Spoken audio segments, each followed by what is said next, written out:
నమస్తే నేను Prem welcome to Khyati connects. Prime minister citizen assistance and relief in emergency situations fund PM CARES ఖాతాలో 2024-25 ఆర్థిక సంవత్సరం చివరి నాటికి 8,452 కోట్లు ఉన్నట్లు తేలింది. ఈ నెల 7వ తేదీన పూర్తయిన ఆడిట్ నివేదికతో ఈ విషయం వెలుగులోకి వచ్చింది. ఇందులో 605 కోట్లు షెడ్యూల్డ్ బ్యాంక్ సేవింగ్స్ ఖాతాలో ఉండగా 7,847 కోట్ల రూపాయలు ఫిక్స్డ్ డిపాజిట్ల రూపంలో ఉన్నాయి. 2023-24 చివరి నాటికి 7,173 కోట్లు ఉండగా ఏడాదిలో ఆ మొత్తం 1,278 కోట్ల మేర పెరిగింది.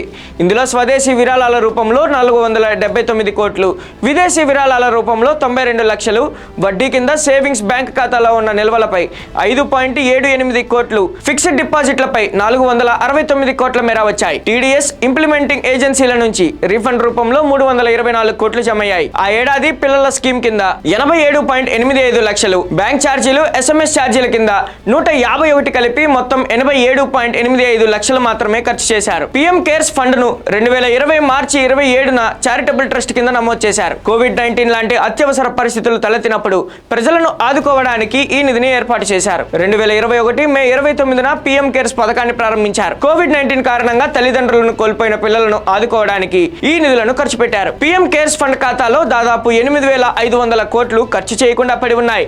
ప్రభుత్వం తాజాగా విడుదల చేసిన అకౌంట్స్ లో ఈ విషయం బయటకు వచ్చింది. ఇది ఎవరి డబ్బు? ప్రజలు ఇచ్చిన డబ్బు. ఇప్పుడు కేంద్రం మరో 8,500 కోట్లు, రాష్ట్రాలు మరో 8,500 కోట్లు కలిపితే మరో 25,500 కోట్లు. ఒక్కొక్క గవర్నమెంట్ స్కూలుకు 50 లక్షలు కేటాయిస్తే దేశవ్యాప్తంగా 51,000 ప్రభుత్వ పాఠశాలలను అద్భుతంగా డెవలప్ చేయవచ్చు.